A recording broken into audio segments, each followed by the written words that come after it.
So an interesting piece of news has came out. Welcome to the second channel. Welcome to the more small, quickie versions of the stories and news that we're going to be covering and discussing here on my second channel. This one regarding some people that I think some thought may get released possibly with WWE possibly going to more releases down the line shortly.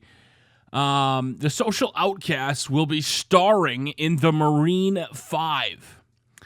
Alongside Miz, who now has Maurice, his wife, alongside him. The Social Outcasts, Bo Dallas, Heath Slater, and Curtis Axel will star in the movie. Also, there's Naomi.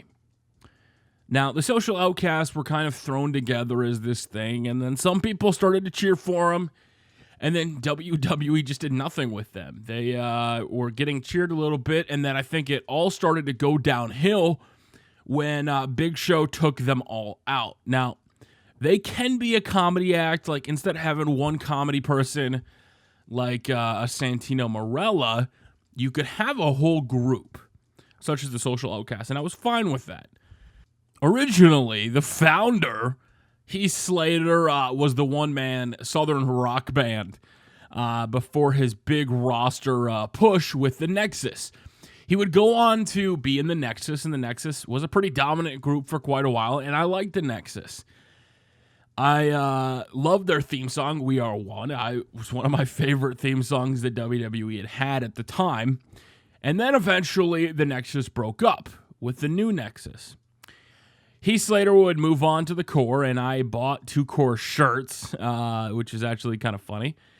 And some people are going to be like, what are you talking about? Right? Is that a mistake? Yeah, you let me know in the comment section below. But Heath Slater then eventually, when all these groups would fizzle out, and I was one of the vocal people about this, that Heath Slater should in fact go back to his one-man Southern rock band, baby, gimmick. No, I'm not ripping off Adam Cole or Chris Jericho. That was his thing. Then Heath Slater would go on to do a string of jobbing stuff where he would call out legends, or legends would come out and pretty much kick his ass. Lita, DDP, among others. Now, I actually like these segments. Yes, you are not going to be main eventing pay-per-views. Yes, you are not going to be even on pay-per-views. But you're getting that spotlight on some of the favorite people's segments on Monday Night Raw. And it is kind of a big deal. But then nothing ever came of it. When it abruptly stopped, people were pretty upset.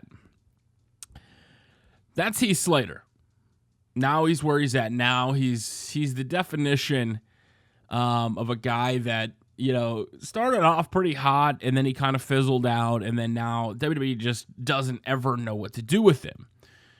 Dolph Ziggler's an enhancement jobber, and Heath Slater is just booked as a jobber. He's not ever made to look good. He's not ever having longer matches. He's not ever doing what you think he would do. And then you have the Social Outcasts last week who came out and attacked the New Day. And I was like, okay, this is another side of the Social Outcasts. I dig this part.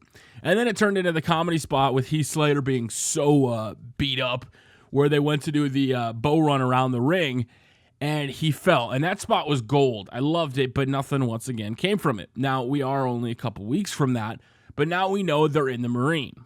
Now, Heath Slater, a guy that really hasn't done anything, versus Bo Dallas. Bo Dallas, however, was down in NXT. He's a champion, man. Bo Dallas was kind of a big deal. Don't go, Bo. We want you to go, Bo.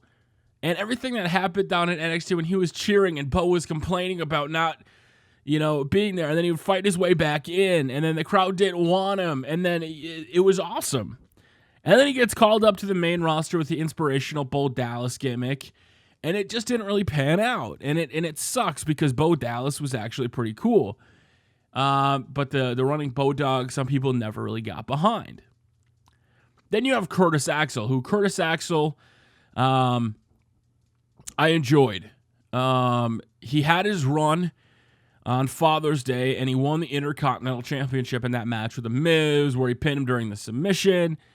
When Miz had the figure 4 leg locked in, and he became the champion. And everybody thought, okay, this is Curtis Axel's time.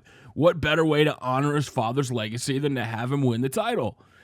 And then they fizzled out. And then he did Axel, and he tried some other stuff, and then he did Macho Mandow